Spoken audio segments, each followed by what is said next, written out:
Hello and welcome to another edition of Resistance TV. While Israel continues its genocide in Gaza, Muslim voices are being censored and the weaponization of anti-Semitism is being ramped up.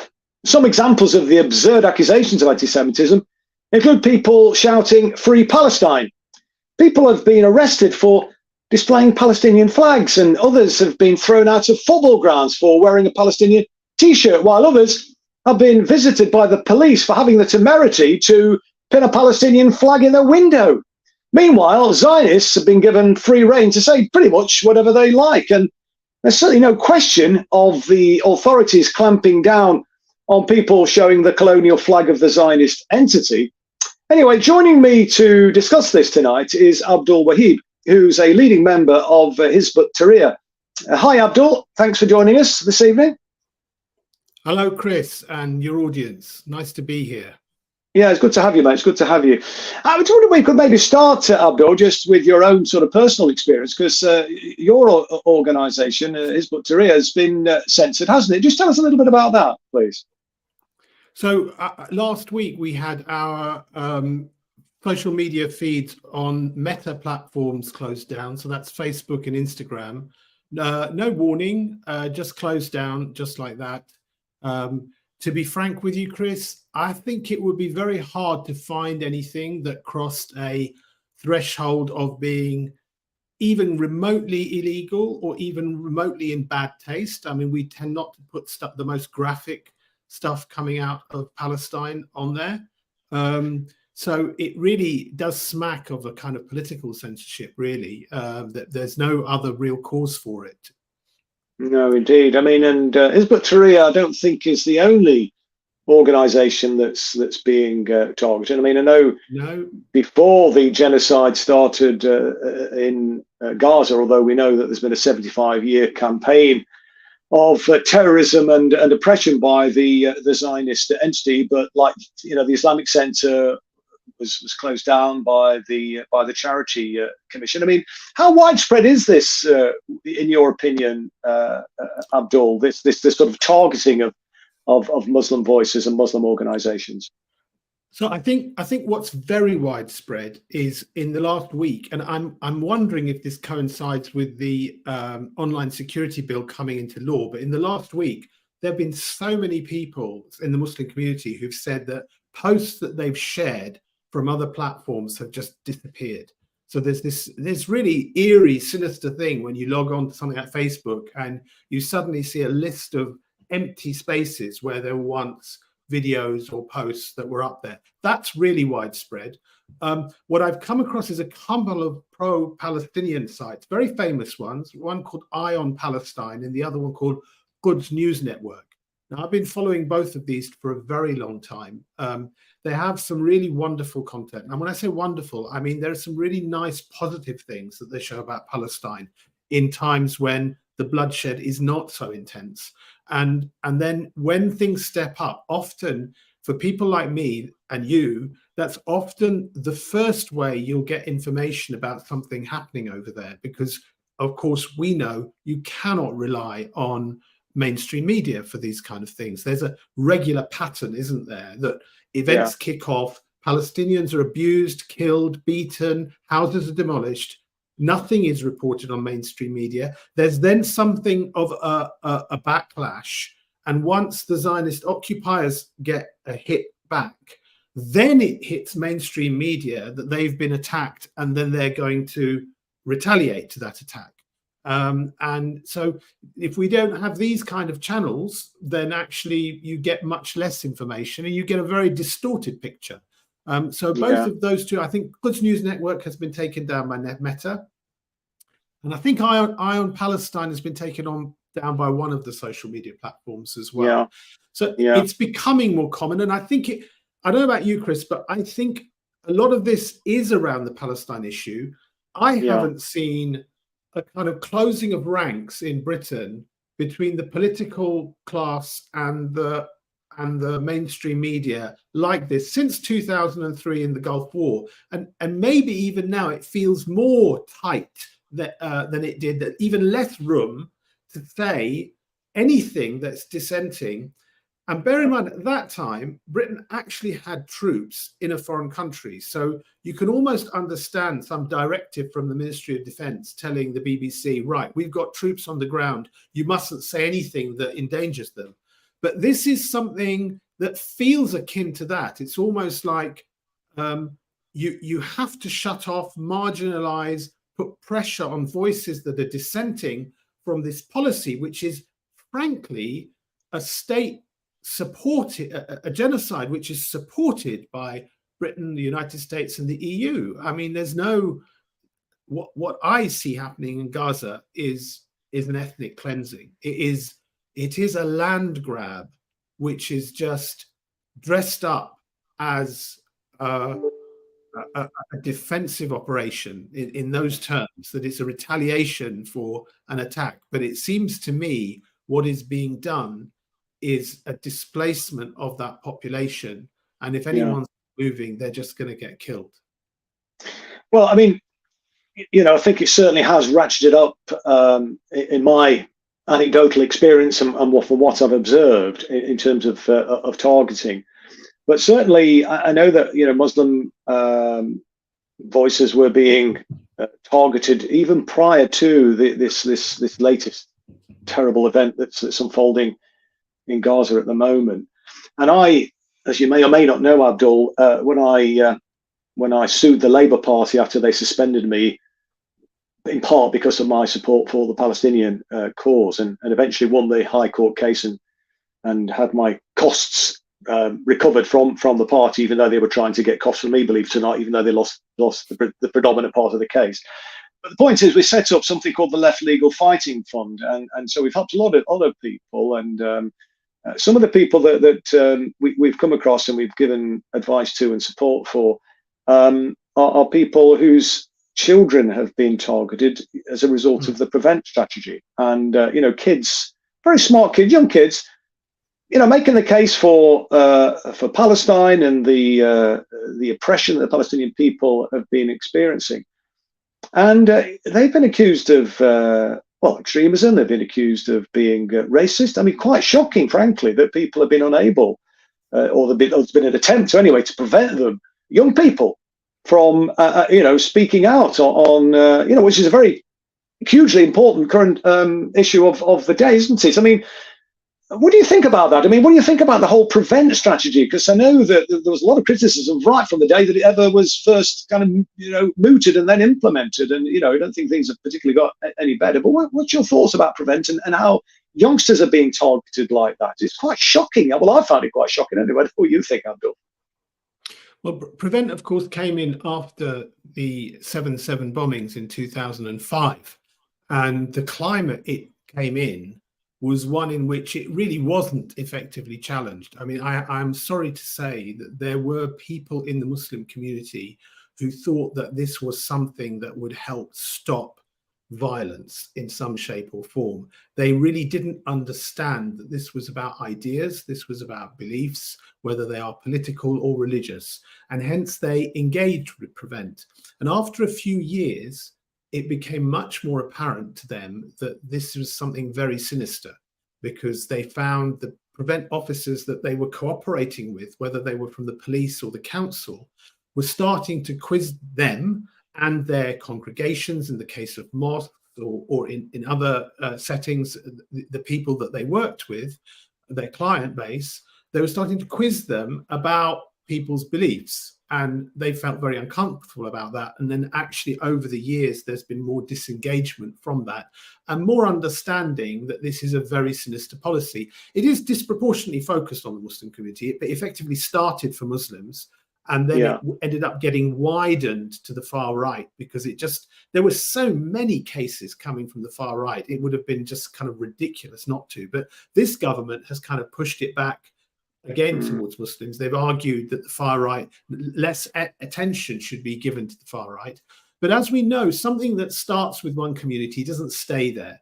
So prevent as a policy, as a tool, has been used against environmental campaigners, for example, and others. So these are tools that once the government has them and tries to justify using them, it will use them for anyone that they think that they want to label as extreme. And of course, we know extremism doesn't really have a very good legal definition that is robust enough to stand up in court, which is why they use these quasi-legal tools like Prevent, which scare people. And the best way to scare people, as you're pointing out, is with their kids, because Prevent is presented as some kind of safeguarding policy. So that if a kid says something which is controversial in school and they're reported to Prevent, then in fact social services can become involved. And some of the worst cases that we've come across, and there's a very good organization I'd refer your audience to called Prevent Watch, where they actually highlight a lot of these cases and take on a lot of advocacy work for people. But, you know, it's literally misunderstandings of what children have said. Yeah. A cucumber, a young child using the word cucumber, child from a non-English speaking household, was interpreted as saying cooker bomb. Okay. And that was enough to put them down there to Prevent. Reading verses of the Quran. I know a family where a young man gave a presentation in school which was talking about the history of Islamic civilization. And in that, he actually explicitly criticized ISIS, okay, in his presentation, but he wanted to talk about the greatness of the past history of Islamic civilization. His teacher praised him. His teacher emailed the parents saying, what a wonderful presentation your child did. But another teacher was worried about it and referred the child on to social services. And it ended up being very traumatic for the parents, even though the social services said, this is not extremism to us in the end. So this is a tool to silence us. Now, I've been looking before the show. I've been looking actually at the Education Secretary, Gillian Keegan. She's written to schools to give them advice on how to respond. Okay, and it's very interesting. They frame it as the Israel-Hamas conflict, and there's a similar advice that's gone out to school from the British Board of Deputies of British Jews. They've written to schools as well. And they also talk about it in terms of a war between Israel and Hamas. Now, when you frame what's happening in Palestine like that, effectively, if you're against the Zionist bombardment of Gaza and the massacre and the killing of innocent civilians, you've kind of, just because they've framed the issue in those terms, you can appear as if you're with a prescribed group, okay? And that in itself, that just framing the discussion like that almost immediately shuts down a certain level of discussion for people on this issue. And you have to be braver. You have to be more precise about what you say. There's almost like no room for speaking emotionally. And in these issues, people speak very rhetorically, don't we? Everyone speaks rhetorically when it comes to the emotional. Absolutely. And you're expected to speak in almost legal speak in order to be able to justify what you're saying. Yeah. Well, it certainly seems to have got worse. And I think you were alluding to that in your earlier response to Abdul. I mean, as for the Board of Deputies, of course, I mean, they are an agent of the Israeli embassy. They've admitted as much in their annual report recently.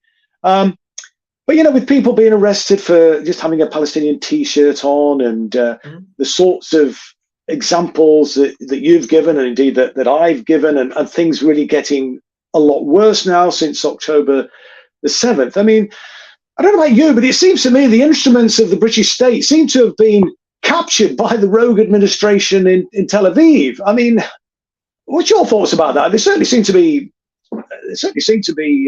very, very biased. And you know, well, whether it's voluntary or whether it's more sinister than that, I don't know. But what's your general thoughts about that point? I actually see it a little differently. I don't believe that the rogue administration in Tel Aviv controls London or Washington. I believe, and you will understand this because you clearly have some understanding of the history of this issue. I've always understood that Western colonial powers wanted a colony to achieve their interests in the Middle East. That's what they wanted the Zionist state, the Zionist entity to be. their colony, their base in the Middle East.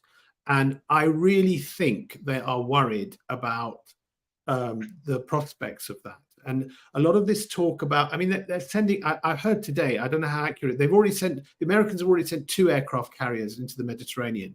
I heard today they might be sending a 3rd, right? Britain has sent a couple of naval ships. These are not consistent with trying to defeat a militia, okay? Now they talk in terms of a widening of a conflict, Iran, these kind of things. I don't buy that. Iran hasn't really done anything except through its using Hezbollah in the past, so it could escalate it through that. But truthfully, nothing to substantially destabilize the occupation. I think if you look at some of the language coming out of President Sisi in Egypt, there is a genuinely worry that the Arab street is unstable. There's been a lot of talk about that since the Arab Spring. The Arab Spring went up, hope went up, and then there was a great repression. And actually, people have been saying for at least the last 2 years, things are like a pressure cooker going to go off. And bear in mind, in these countries, the armed forces come from that street. I don't mean the senior officers who are all vetted by the West. I'm talking about the grassroots and the middle ranking officers. They come from that same street.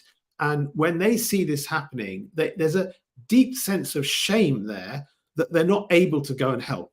Okay. And I think there is a genuine worry that there is a kind of, risk of destabilization of the entire project. And I don't know if you saw it. You remember that devil, Scott Ritter, the former arms inspector from 2003, who was the USA's arms inspector in Iraq. He now is a commentator on political things, and he actually described it as a great an existential risk to what he called the Israeli experiment. Okay, because he pointed out the fact that if this war escalates, if it destabilizes, a huge number of those Zionist occupiers are dual nationals. They aren't going to stay in the region. They're going to leave.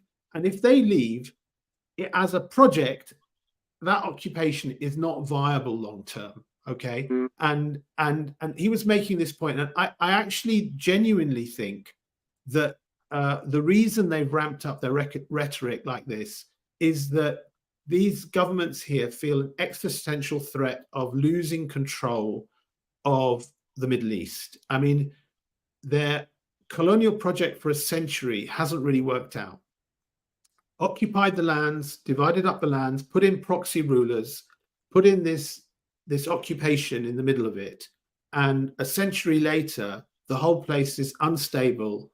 And none of these states have really matured into functioning states in the way that would allow you to control them economically, like you do many other countries in the world. Okay. So you look at the average age of some of these rulers, and you'll see that that there's nobody obvious to succeed them in some of these places. So I think I see it a bit differently, and I see this. I mean, there are elements of there are ministers who are kind of more Zionist than people who actually live in the occupied lands. Okay. Yeah. Michael Gove, absolutely. Suella Braverman, a little while back, was bragging about the fact that her husband is from a Jewish background. Okay, great. She was talking very nicely about how their kids are brought up with Jewish culture and Friday evening meals with the family. Great. She then throws in that he's lived in Israel for a time, and they've got family members who are part of the IDF. Okay, yeah, I've seen that. Which kind of gives you there is a bias there with some of these people, but you can't explain that with the fact that there is a closing of ranks in your ex-party as well. And absolutely. So how that kind of consensus, to me, that consensus across the political spectrum is a reflection of this is something which Britain as a state has a really, really vital interest in, or feels it does, equivalent to having their troops in Iraq in 2003? Because I don't remember anything like this since then. I don't remember anything where there's been such a controlled media agenda, controlled political messaging, silencing of voices from the river to the sea. I mean, today, I don't know if you heard, some footballer has been asked to retract saying from the river to the sea, Palestine. Well, I hope he doesn't. Free. I hope he doesn't. And at the same time, Zippy Hotovely, the current Israeli ambassador to the UK from the Zionist entity, who was a former minister there, in 2015, she said that she wants to see Eretz Israel go from the river to the sea. Okay, yeah. So it's kind of like okay for one and not okay for another. Well, the first Israeli prime minister made that very clear. David Ben-Gurion said that they were, they'll accept the borders that they were presently constituted back in 1948, but ultimately they want to expand to, as he referred to, the whole of Israel, the whole of the land of Israel. Yeah. That's been on the cards right from the get-go. I mean, right back to Theodore Herzl and so on. So, that's I think, not that surprising. But, you're right. I mean, just in terms of, let's take Joe Biden, the current US president, a number of years ago, well before he became even vice president, actually said that if Israel didn't exist, we'd need to invent it, didn't he? And going back just in terms of British history, Ronald Storrs, the former British governor in Jerusalem, said that in terms of creating a Zionist colony, that they wanted to form. So I think he referred to it as form for England a loyal Jewish Ulster in a sea of potentially a hostile Arabism. So Britain's record. It's clearly. It goes back to the Balfour Declaration, perhaps even before that. But certainly, it's got a lot to answer for. It seems to me. And just in terms of whether the state capture or not. And you said that some people in Parliament and so on, perhaps are even more Zionists or some of the Zionists. Let's put it like this. About 80% of the Conservative Party MPs, when I was in the House of Commons, were members of the so-called Conservative Friends of Israel, and it was around about 50% of the Labour MPs were in the Labour Friends of Israel, and they were regularly taking trips over to the Zionist colony there. But I just wondered what your thoughts were, just in terms, you mentioned my former party, the Labour Party.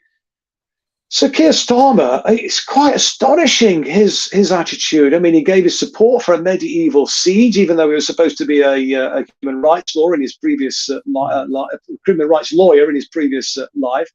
And all of the shadow cabinet, giving their unqualified support to this appalling, what can we call it? Other than a genocide. Opposing a ceasefire. It's quite shocking, isn't it? What do you make of Sir Keir Starmer's attitude? It's quite, for me, my blood boils every time I see the man on the TV. But what do you make of it? Because like you say, the Labour Party, traditionally, I was a 44-year member of the Labour Party. I always thought it was a progressive vehicle. But it's anything but that now, isn't it? Well, I agree, and I've actually come across people in the past who've known him personally during his legal career, and they're frankly shocked by the transformation. I'm less shocked in the sense that I recognise that if somebody wants to be Prime Minister of Britain, they have to sign up to certain red lines in terms of British state policies, which are different to party policies, aren't they? So I think this is probably one of the reasons why Jeremy Corbyn was always going to be fighting an uphill battle, because actually some of his beliefs were, as I understand it, really were too much for the establishment. So I think Keir Starmer, if he wants to be Prime Minister here, he has to kind of prove to the establishment that he is ruthlessly behind British state foreign policy when it comes to Palestine.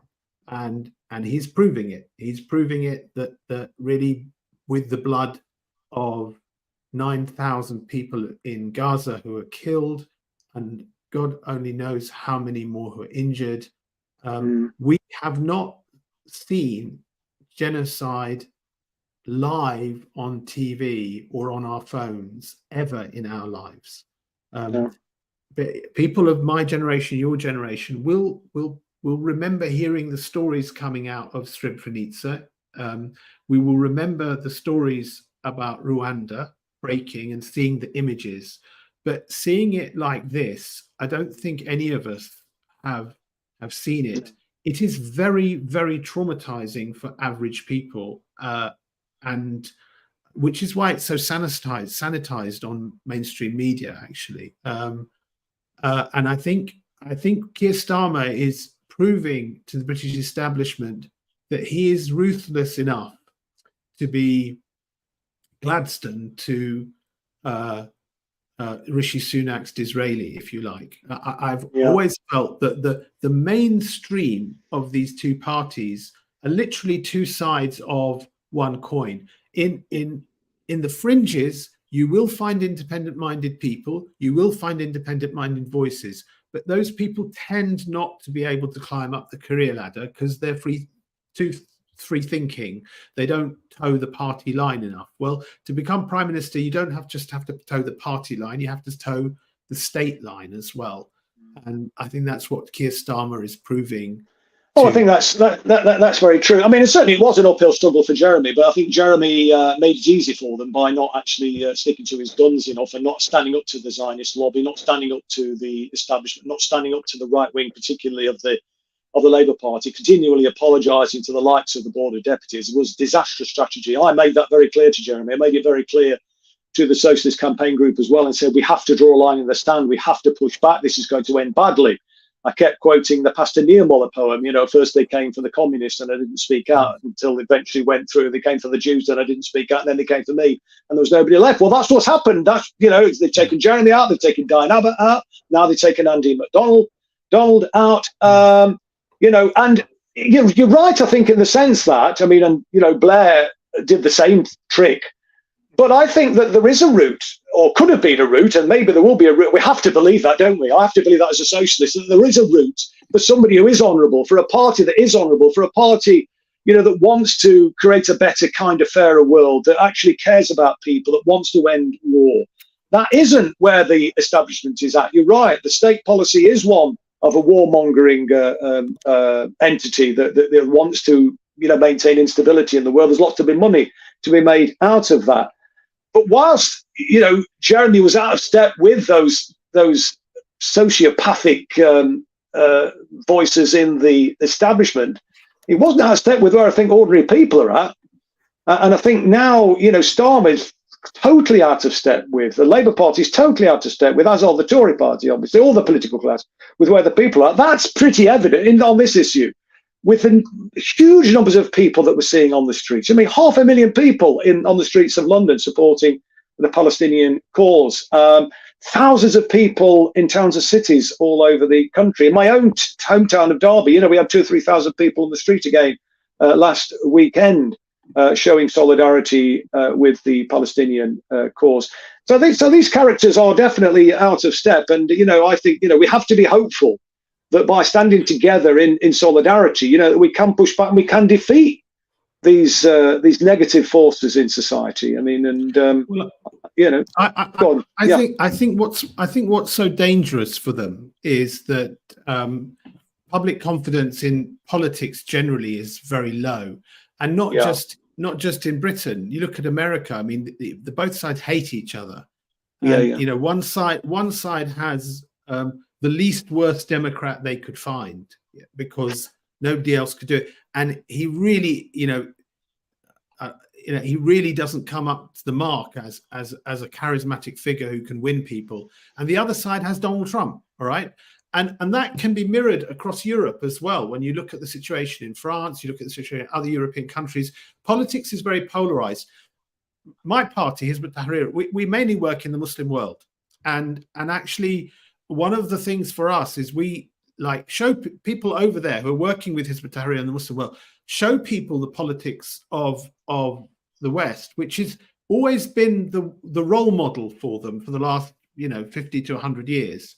That we want to be like that, and try and show them that actually, the system can get hijacked by big money. The system can get hijacked so that you have 2 or 3 political parties which basically represent the same thing. The system does get hijacked to protect the few at the expense of the many, which is why we actually look at an alternative model, which is the Islamic Caliphate model, to be applied in the Muslim world in the modern day. And I think it's very hard. I mean, I find voices like yours very honourable in looking at the picture as it is very accurately, and what really trying to work hard to see how it can be fixed. I don't have an easy solution within the current framework here of fixing it. What we try to offer in the Muslim world is to look at a system which is more compatible with our history there, our beliefs there, which is an accountable system. It's an accountable system. It's that we have elections for a ruler. It's not that you don't have an elections for a government, but it's a very different model. Maybe a discussion for a different day. No, indeed. I mean, I think there are other models that we need to look at. I mean, I'm being very inspired by the, some of the Latin American examples. Bolivia is a great example. We have the movement towards socialism there, and it's very much a grassroots movement. The elections are important. Getting elected representatives is not seen as an unimportant task. But the most important factor is mobilizing the people and the solidarity, and building a social movement. And indeed, that's how in Bolivia they were able to overwhelm and overcome a US-backed coup in less than 12 months, forced new elections, and the socialists came back with an even bigger majority than Evo Morales achieved before he was booted out at the point of the gun. Although that's gone slightly pear-shaped, and the president who came in to fill Evo Morales' shoes as a socialist candidate, I think he's lost his way a little bit, from what I understand. And they're looking for a new candidate now. But that model, I think, is a really good and important one. And just your other point, where you're saying, politics is very polarized. It is polarized, but in my opinion, it's performative polarization, though, because the reality is there ain't that much difference, even between Donald Trump and Joe Biden when it comes down to it. They're both kind of, capitalists, as it were. They both support the war machine. To some extent, Donald Trump is more of a peacemonger than Joe Biden, ironically enough. Frankly, I think we probably wouldn't have had a war in Ukraine were it, if we'd got Trump in the White House. Although his position with regard to the Zionist entity is absolutely shockingly appalling, but I'm not sure it's any different to where Biden would be. And the same, I think, is true here and right across the piece, really. And that's why I think what we need to do is, and what we're trying to do, I mean, I've joined the Workers' Party alongside George Galloway now. We're sort of trying to build a different alternative vehicle, but it's not easy. And, there are other systems out there that we do need to examine, because the sort of democratic so-called model that we've got at the moment, so-called democratic model, it ain't democracy at the end of the day. The people that the so-called representative democracy, they're not representing the people. I think you've made the point, Abdul. They're representing kind of vested interests, not the interests of the ordinary rank and file people. Indeed, if they were doing that, we would have eliminated poverty in this country. The 5th biggest, or 6th biggest, I think it is now, economy in the world. There's no excuse for anybody to be living in poverty here. But I just want to move on in the closing minutes, if I can, Abdul, because I know the Daily Mail has been running an appalling. You might want to come back to some of those other comments, and feel free to do so that I've just made. But just let me ask you this about the Daily Mail has been running a sort of a smear campaign against you. I mean, I've been a bit of a victim of some of these smears myself, so I know what it kind of feels like a little bit. But how have you been kind of standing up to that and, weathering the sort of bullshit that these bastards, excuse my French, are actually putting out about you? I mean, it is a real smear job, a hit job, basically. And they, you see them using all the journalistic techniques to spin a story to make you look like really, really bad, like some kind of really nasty figure, and throwing in a few of your responses in the end just to cover themselves. I don't really, to be honest with you, I think one of the things that's kept me focused this week is Palestine. Really, a smear job on me in this week at this time is very much low down the agenda at the moment. I'm having to deal with that personally, and I will do. But I think the importance of staying focused on what's happening in the Middle East, because I see this as very much one of the tools that's being used to silence voices on this issue. Just to tie together this with the point we were making about change in the Muslim world.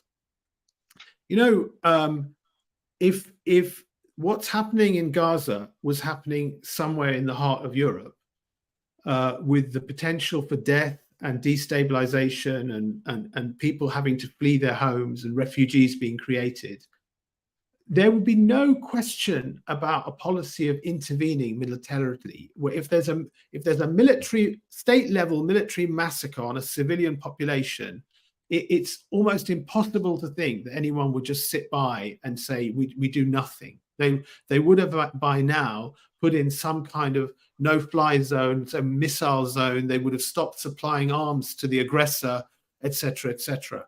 And at the moment, the current way the Muslim world is structured, arms are coming to the Zionists through Jordan.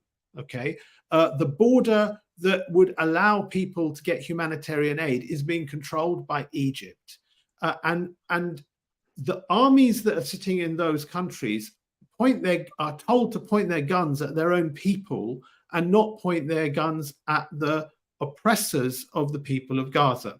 Now, I firmly believe that actually, if there was a change of system in the Muslim world, the first thing it would be is independent of their sponsor powers in the West, whether they be United States, Britain, or France. I think you would find a severance of that loyalty to a foreign power over and above the loyalty to their own people. Okay, that would be the first thing you'd find. The second thing is they would have to, they would have to intervene in using every means they have, whether political, economic, military, to try and rescue those people who are being massacred. There'd be no question about that. And the third thing is the kind of system that we envisage in the Muslim world is one that actually overrides issues of race. Okay, it overrides. We have very particular views on economy, which encourage what we call a circulation of wealth. So it's everyone talks about Islam as having a kind of welfare state, because you've probably heard of this stipend we pay called zakat on our wealth, which is given to poor people. But more than that, actually, things like what you would call state utilities, oil, gas, electricity, public water supplies, these are actually meant to be in public ownership, not in private ownership. So every citizen, whether they're Muslim or non-Muslim, has a stake in those things. Yeah. And therefore, wealth doesn't concentrate in the hands of a few, but also it's not as radical as maybe a socialist model is in terms of taxing people on income and these kind of things. So it's generally, it is about taking surplus wealth from people that have it and encouraging them to circulate it, that small amount which is taken compulsorily, but a lot more that is actually encouraged in many different ways. So we do have a very different model to existing models today. And actually, there's an appetite for it. In many opinion polls, there is many appetite for it, because Islamic systems by the people are usually associated, in the West, they're always portrayed as being harsh and authoritarian, but by people in the Muslim world, they're usually associated with one word, and that is justice.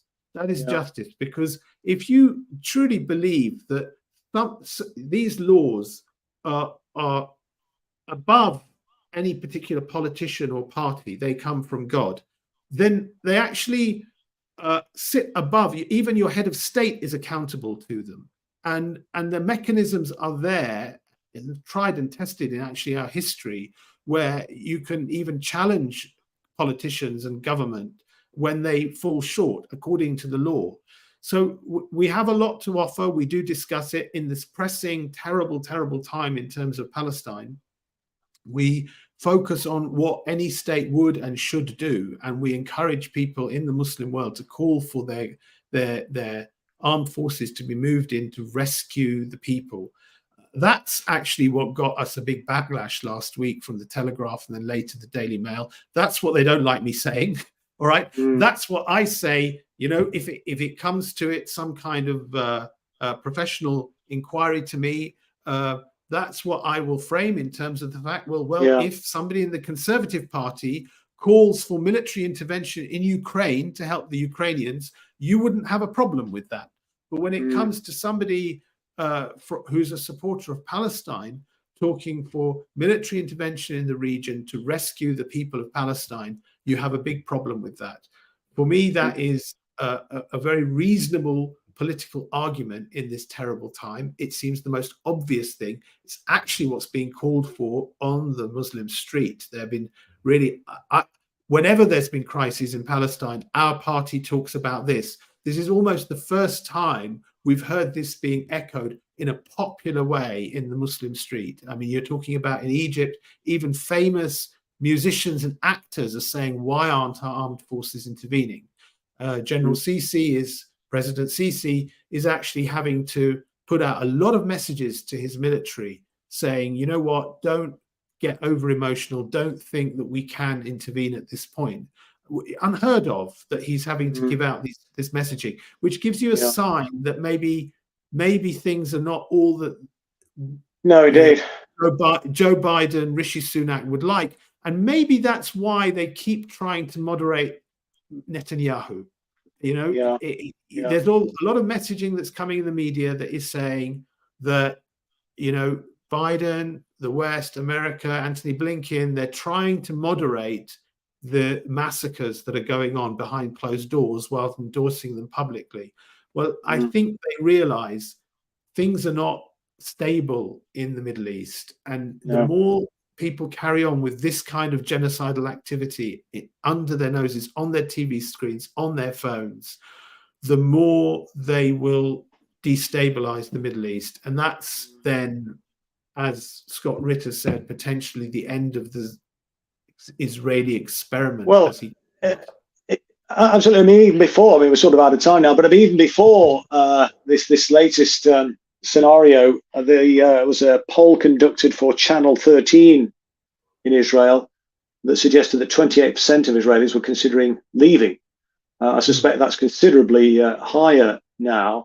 But as Bob Dylan sang in the early 1960s, at times they are a-changing, and let's hope they're changing for the better. There's a few other things I wanted to sort of talk to you about, but we've run out of time. Didn't he also sing about Masters of War? He did, actually. Yeah, absolutely. Yeah, no, indeed.